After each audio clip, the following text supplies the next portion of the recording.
कृत्रिम कायिक प्रवर्धन की अगली विधि है गुटी बंधन या बंद लगाना। इसे गूटिंग कहते हैं। इसे भी मैं चाहूँगा कि आप सबसे पहले चित्र के ही माध्यम से समझें। देखिए बेटा, ये एक पौधा है, यह एक पौधा है। ये पौधे की ये जो टहनी है, इस टहनी पर हम गूटी लगाना चाहते हैं या इस टहनी से हम नया पौधा तैयार करना चाहते हैं। तो ये जो टहनी है, इस टहनी से हम नया पौधा तैयार करना चाहते हैं। तो इसमें करेंगे क्या हम कि यहाँ पर मिट्टी में सभी आवश्यक खनिज तत्व हों, या गीली मिट्टी ले लेंगे। मिट्टी लेकर के गीले कपड़े से इस तरह से ऐसे इसको बांध देंगे या रस्सी से बांध देंगे। और अब जैसा फिगर में दिखाया गया है ऐसा ही ज़रूरी नहीं है। मैं मुख्य उद्देश्य सबसे पहले आपको बता दूं, इसके बाद आप फिगर वाली बात अपने से समझ जाएंगे। देखिए इसमें है क्या बेटा, यहाँ करना क्या है कि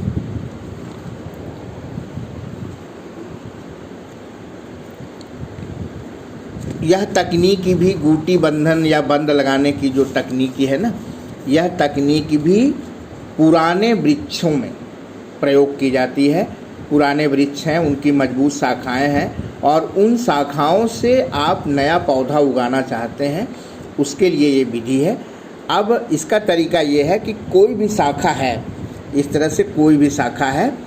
अब इस शाखा पर आप इस शाखा का प्रयोग करना है। आप मिट्टी लीजिए, मिट्टी को गीले कपड़े से अच्छी तरह से बांध दीजिए। गीले कपड़े से बांध दीजिए, रुई से बांध दीजिए, नमी मिलती रहनी चाहिए। या फिर मांस ब्रायोफाइट्स होते हैं, उच्च वैसे भी आप जानते हैं ब्रायोफाइटा के पौधे काफ़ी छोटे होते हैं। पूछा भी जाता है आपसे ब्रायोफाइटा के पौधे क्यों बहुत छोटे होते हैं? क्योंकि ब्रायोफाइटा के पौधों में सहारा देने वाले ऊतक, यांत्रिक ऊतक या मैकेनिकल टिश्यूज का अभाव होता है। मैंने कहा कि यहाँ पर मिट्टी को गीले कपड़े में ले करके, या आप काटन ले लीजिए, काटन में नमी रहे, या फिर मांस के जो पौधे होते हैं, मांस के पौधे ब्रायोफाइट्स हैं, ये काफ़ी छोटे होते हैं। ब्रायोफाइटा के पौधे वैसे भी बहुत छोटे होते हैं क्योंकि उनमें सहारा देने वाले ऊतक, जिन्हें आप यांत्रिक ऊतक कहते हैं, मैकेनिकल टिश्यूज कहते हैं, उन ऊतकों का अभाव होता है। साथ ही ब्रायोफाइटा में जाइलम और फ्लोएम, जिसे आप संवहन ऊतक कहते हैं, उन ऊतकों का अभाव होता है। फिलहाल यहाँ पर हमारा उद्देश्य है केवल, यहाँ हमें ब्रायोफाइटा के बारे में नहीं जानना है, केवल ब्रायोफाइटा आ गया इसलिए मैंने आपके सामने रख दिया। तो ब्रायोफाइट जो होते हैं, मांस जो होते हैं, MOSS मांस उच्च श्रेणी के ब्रायोफाइट हैं, लेकिन जिनका शरीर तना, पत्तियों और मूलाभास में विभेदित होता है, बहुत छोटे पौधे होते हैं। तो मांस का प्रयोग इसलिए कर रहे हैं कि मांस के पौधे में बहुत अधिक नमी रहती है, तो इससे आपको बाहर से जल देने की आवश्यकता नहीं पड़ेगी। फिलहाल ये शाखा है, इस शाखा का प्रयोग करना है नए पौधे को जन्म देने के लिए। तो इस पर मिट्टी को गीले कपड़े में, नम कपड़े में लपेट करके इस चारों ओर शाखा पर बांध देंगे। आप कपड़े से बांध सकते हैं, इसके अलावा कपड़े के अलावा अलग से आप रस्सी निकाल देंगे। इसके लिए भी यहाँ ज़रूरी है कि आप इसकी छाल उतारेंगे। हल्का सा जिस भाग पर आप ये गूटी बांध रहे हैं वहाँ से हल्का सा छाल उतारना आवश्यक है। तो हल्का सा छाल उतार करके इस तरह से आप इस पर गूटी बांध देंगे, पट्टी बांध देंगे, और आप इसको बराबर पानी देते रहेंगे, नमी देते रहेंगे। अब यहाँ पर एक समस्या ये है कि ऊपर जो हमने बनाया है उसकी कोई आवश्यकता नहीं है, उद्देश्य है केवल इसको नमी देते रहना।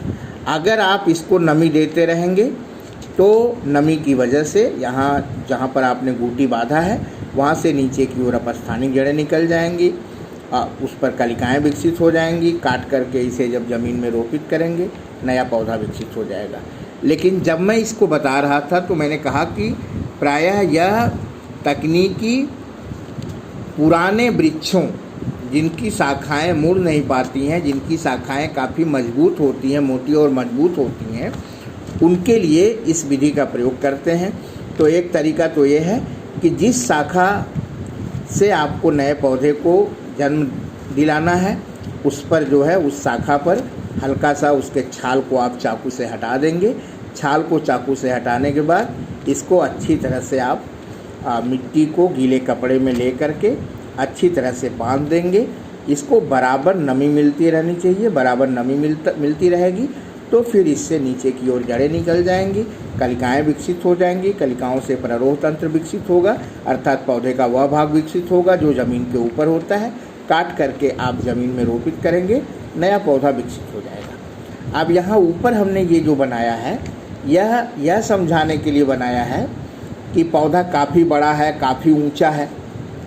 मान लीजिए जिस टहनी से आपको नए पौधे का जन्म कराना है यह टहनी भी काफ़ी ऊपर है। इसे आसान नहीं है कि आप इसे बराबर नम बनाए रखें, बराबर पानी देते रहें।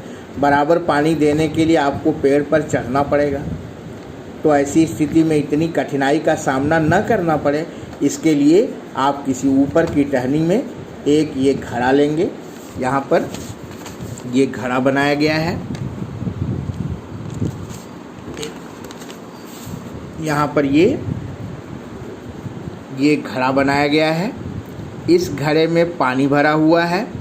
अब इस घड़े के नीचे एक इतना बड़ा छिद्र करेंगे जिसमें उसी साइज़ की रस्सी को आप डाल सकें। तो ये पानी से भरा हुआ घड़ा है।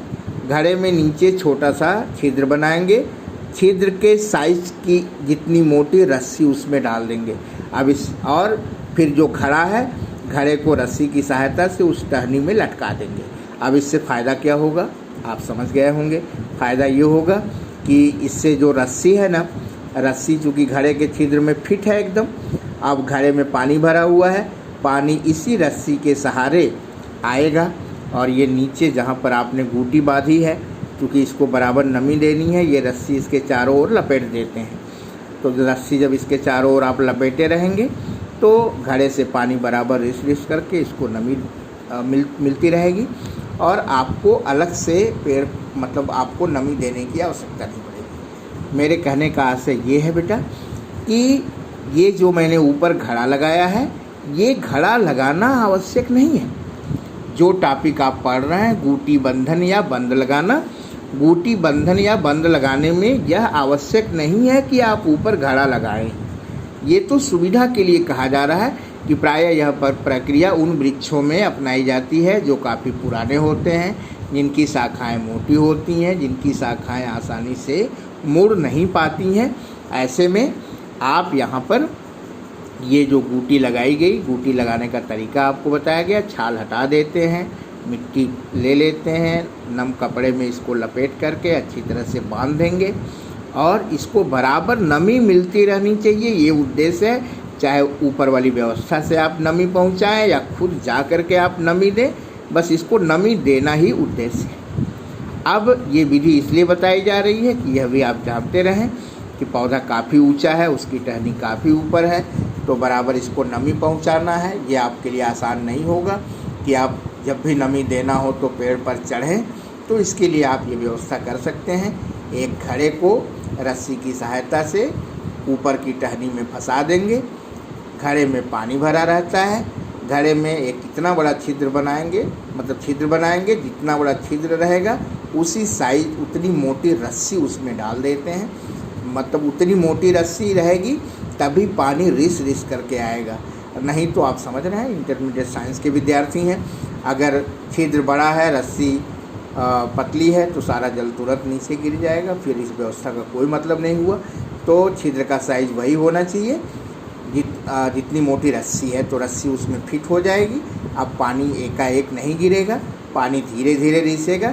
अब रस्सी की सहायता से पानी रिस करके रस्सी इसके चारों ओर लिपटी रहती है। इसको पानी नमी हमेशा मिलती रहेगी, इससे जड़ें निकल जाएंगी, कलिकाएँ विकसित हो जाएंगी। इसको काट करके ज़मीन में आप लगाएंगे तो नया पौधा विकसित हो जाएगा। इसके बाद है कली रोपण। जैसा पहले आपने रोपण पढ़ा था बेटा, उसी से मिलती जुलती यह विधि है। इस विधि द्वारा भी हम घटिया नस्ल के पौधे को अच्छे नस्ल के पौधे में रूपांतरित कर सकते हैं, लाभान्वित हो सकते हैं। बस कली रोपण में थोड़ा सावधानी, रोपण जो हम पहले पढ़े थे उसकी तुलना में थोड़ी सावधानी बरतनी है। लिखा गया है यह विधि रोपण से मिलती जुलती है। इसके अंतर्गत अब ये मैं समझाता हूँ, फिगर के माध्यम से समझाता हूँ। ये पढ़ने के लिए तो मैं आपको अलग से भेजूँगा ही। देखिए बेटा, यह तना है, ये घटिया किस्म का है जिसे आप नाम स्टाक देते हैं। ये स्टाक पौधा है, इसके तने को ऊपर से काट दिया गया। अब इसमें आपको पत्तियां, शाखाएं नहीं दिखाई दे रही हैं। तो ये पौधा है, जड़ की सहायता से ज़मीन में लगा हुआ है, इसके तने को ऊपर से काट दिया गया। अब यह पौधा स्टाक के रूप में प्रयुक्त किया जाएगा। मैं समझ रहा हूँ कि स्टाक शब्द हम सभी समझ चुके हैं। अब ऊपर से जहाँ आपने काटा है, इसके थोड़ा सा नीचे इस तने में चाकू की सहायता से टी के आकार की एक खांच बनाएंगे। टी के आकार की एक खांच बना देंगे ऐसे। इसके बाद जिस कली को आपको लाना है, वह कली हमेशा पौधे में जो कली है ना, वो गांठों से निकलती है, पत्तियों के कच्च से निकलती है। तो अब ये जिस पौधे की कली लगाएंगे वो पौधा उत्तम नस्ल का है, उत्तम किस्म का है। अब इसकी कली को, अगर सिर्फ कली को ही काट लेंगे ना, तो चूँकि अभी ये एकदम विकसित हो रहा नवोद्भिद है, इसके डाई आउट होने के चांसेस रहेंगे। ऐसी स्थिति में जिस कली को आपको इसमें रोपित करना है, उस कली को थोड़ा पौधे की छाल सहित निकालेंगे। अब आप यहाँ ये कहेंगे कि सर छाल सहित निकालेंगे तो ये कैसे जुड़ेगा? तो यहाँ पर ये मरने ना पाए, ये जो कली है ये डाई आउट ना होने पाए। जिस पौधे से ये वाली कली आप निकालेंगे, थोड़ा उस पौधे के छाल सहित उस कली को निकालेंगे, और छाल सहित कली को निकाल करके ये जो स्टाक है, इस स्टाक के खांच में आप इसको ऐसे लगा करके और फिर मिट्टी ले लेंगे, गीला कपड़ा ले लेंगे और फिर रस्सी की सहायता से इसको अच्छी तरह से बांध देंगे। आप यहाँ पर बाहर की ओर हर जगह और जो विधियाँ बताई गई हैं, मोम लगा सकते हैं, पॉलीथीन लगा सकते हैं। अब ये सब केवल लॉजिकल चीज़ें हैं, आपको तर्क कराया जा रहा है। मोम या पॉलीथीन इसलिए लगाएंगे क्योंकि मोम पॉलीथीन से काफ़ी सुरक्षा हो जाएगी, नहीं तो ढेर सारे जो माइक्रो ऑर्गेनिजम्स हैं, जो सूक्ष्म जीव हैं, फंजाई हैं, मतलब कवक हैं, जीवाणु हैं, विषाणु हैं, इनका संक्रमण हो जाएगा। ऐसी स्थिति में मिट्टी को गीले कपड़े में ले करके फिर रस्सी की सहायता से बांध दीजिए, ऊपर पॉलीथीन से ढक दीजिए और कोई ऐसी प्रोटेक्टिव लेयरिंग कर दीजिए जिससे जो माइक्रो ऑर्गेनिजम्स हैं, सूक्ष्म जीव हैं, उनका संक्रमण न होने पाए। तो इसको जब आप बांध देंगे, इसको बराबर नमी मिलती रहेगी। ऐसी स्थिति में ये जो आप पौधे की कली लाए हैं, इसमें लगाए हैं, ये कली इसके साथ जुड़ जाएगी, और जब कली जुड़ जाएगी तो ये जो पौधा घटिया किस्म का पौधा था, ये नए किस्म के पौधे में परिवर्तित हो जाएगा। तो ये हुआ बच्चों पौधों में प्राकृतिक कायिक जनन और कृत्रिम कायिक जनन या कायिक प्रवर्धन। ज्ञानवर्धक भी है, भले ही आसान चीज़ें हैं, लेकिन हमें इन्हें जानना बहुत ज़रूरी है। बच्चों यहाँ पर एक बात मैं और आपसे शेयर करूँगा। हम लोग बार बार कली या कलिका शब्द का प्रयोग कर रहे हैं। तो कली, कलिका, बड जिसे हम कहते हैं BUD, इसका कॉन्सेप्शन भी हमें क्लियर होना चाहिए। तो मैं एक प्रयास करता हूँ कि हम सभी जानें कि हम बड किसे कहते हैं। तो बेटा एक बार आप सुने, कोई असुविधा होगी मैं आपसे फिर से शेयर करूँगा। अपरिपक्व तने का वह प्रारंभिक वृद्धि क्षेत्र जो अपरिपक्व पत्तियों द्वारा घिरा रहता है कलिका कहलाता है, बड कहलाता है। एक बार फिर से, अपरिपक्व तने का वह प्रारंभिक वृद्धि क्षेत्र जो अपरिपक्व पत्तियों द्वारा घिरा होता है कलिका या बड कहलाता है। अब ये जो कलिकाएं हैं ये 3 तरह की होती हैं। शीर्षस्थ कलिकाएं जो तने के शीर्ष पर पाई जाती हैं, जिनके कारण तने में वृद्धि होती है। दूसरी होती हैं पार्श्व कलिकाएं जो तने की गांठों से निकलती हैं। पार्श्व कलिकाएं गांठ, जिसे आप विज्ञान की भाषा में पर्व नोड कहते हैं, शब्दों से आपका तादाद में ज़रूर स्थापित होना चाहिए, क्योंकि शब्द हम नहीं समझते रहेंगे तो हम बातें नहीं समझ पाएंगे। मैं फिर से इस बात को आपसे शेयर करूं। मैं कह रहा था कि हम बार बार ये अध्याय पढ़े हैं। इस अध्याय में हमने कलिका शब्द का, बड शब्द का प्रयोग किया है।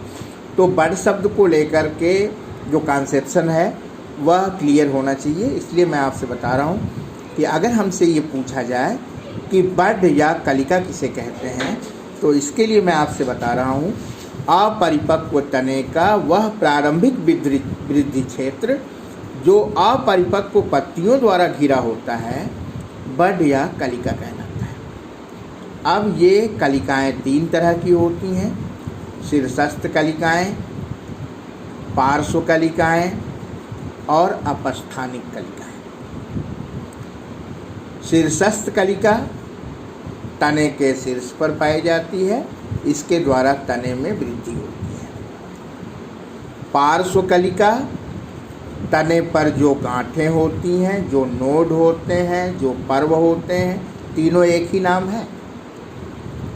तो तने पर जो पर्व या पर्व संधियां हैं उनसे निकलने वाली कलियां पार्श्व कलियां कहलाती हैं। पार्श्व कलियां भी 2 तरह की होती हैं। कक्षस्थ कलिकाएं जो पत्तियों के कक्ष से निकलती हैं। अतिरिक्त कलिकाएं जो कक्षस्थ कलिका के ऊपर से, नीचे से या उसके बगल से निकलती हैं। और जो अतिरिक्त कलिकाएं हैं इन्हीं से कांटे बनते हैं, इन्हीं से प्रतान या टेंड्रिल बनते हैं। आपने मटर में प्रतान देखा है, आपने अंगूर में प्रतान देखा है। और तीसरी जो कलिकाएं हैं उनको अपस्थानिक कलिकाएं कहते हैं। अब ऊपर की 2 परिभाषा आपने देखा। शीर्षस्थ कलिकाएं तने के शीर्ष पर होती हैं। पार्श्व कलिकाएं तने पर जो पर्व संधियां हैं, गांठें हैं, उनसे निकलती हैं। और इन दोनों भागों के अलावा अगर पौधे के अन्य किसी भाग से कलिका निकलती है तो उसे अपस्थानिक कलिका, एडवेंटिटस बड्स कहते हैं। ये मैटर लिखा नहीं हुआ है, मैं क्षमा चाह रहा हूँ। मैं एक बार फिर से आपके दिमाग में इसका मूल कॉन्सेप्शन बैठा दूँ। ये मैंने समय लेने के लिए नहीं, केवल इसलिए कि हम बार बार कलिका शब्द का प्रयोग कर रहे हैं। एक बार सारी बोलते हुए बच्चों फिर से आपके सामने कलिका को डिफाइन करना है। अपरिपक्व तने का वह प्रारंभिक वृद्धि क्षेत्र जो अपरिपक्व पत्तियों द्वारा घिरा रहता है बड या कलिका कहलाता है। ये कलिकाएं 3 तरह की होती हैं। शीर्ष कलिकाएं जो तने के शीर्ष पर होती हैं, इनके कारण तने में वृद्धि होती है। पार्श्व कलिकाएं तने की गांठों, पर्व संधियों से विकसित होती हैं। अब ये पार्श्व कलिकाएं भी 2 तरह की होती हैं। कक्षस्थ जो पत्तियों के कक्ष से निकलती हैं, और अतिरिक्त कलिकाएं उन्हें कहते हैं जो कक्षस्थ कलिकाओं के ऊपर से, नीचे से या उनके बगल से निकलती हैं। और बेटा इन्हीं कक्षस्थ कलिकाओं से प्रतान बनते हैं इन्हीं कक्षस्थ कलिकाओं इन्हीं अतिरिक्त कलिकाओं से कांटे बनते हैं। और तीसरे तरह की जो कलिकाएं हैं उन्हें अपस्थानिक कहते हैं। तो ऊपर जो दो ठो आपने पढ़ा, तने के शीर्ष पर या तने के गांठों के अलावा पौधे के अन्य किसी भाग से अगर कलिका विकसित होती है तो उसे अपस्थानिक कलिका कहते हैं। कलिका अपरिपक्व तने का वह प्रारंभिक वृद्धि क्षेत्र है जो अपरिपक्व कलियों द्वारा पत्तियों द्वारा घिरा रहता है। यह 3 तरह का होता है। शीर्ष कलिका जो तने के शीर्ष पर होती है, इसके द्वारा तने वृद्धि करते हैं। पार्श्व कलिका जो तने की गांठों अर्थात पर्व संधियों से विकसित होते हैं। ये 2 तरह की पार्श्व कलिकाएँ होती हैं। एक कक्षस्थ कलिकाएँ जो पत्तियों के कक्ष से विकसित होती हैं। दूसरी अतिरिक्त कलिकाएँ जो कक्षस्थ कलिकाओं के ऊपर से या नीचे से या बगल से निकलती हैं और अतिरिक्त कलिकाओं से ही कांटे और प्रतान बनते हैं। ये प्रतियोगी परीक्षाओं में बहुत अधिक पूछा जाता है।